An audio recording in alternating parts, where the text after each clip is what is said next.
Oni jsou fakt normálně úplně nerozluční. Kotě už bylo v zahrádce, zase vylezlo za náma. No to bude trochu průšvih asi, protože...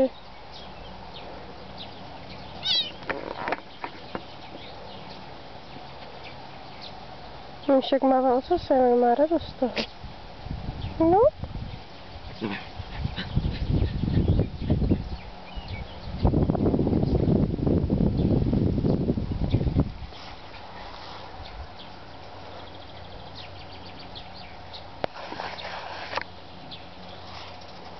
Tak co vy dva?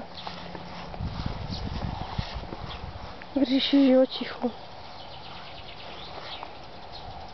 Co bude? Míšo, my musíme jít?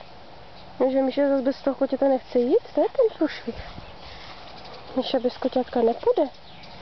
Koťátko unavené, koťátko má hlad a Míša bez koťátka nechce jít. A když už Míša jde, tak koťátko zase za náma stejně. Tak to já nechápu. No.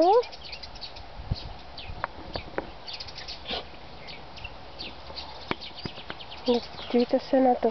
Míša si sedne vedle koťate, protože koťátko si lehlo a zůstane s ním. No to cítí teďka Míška.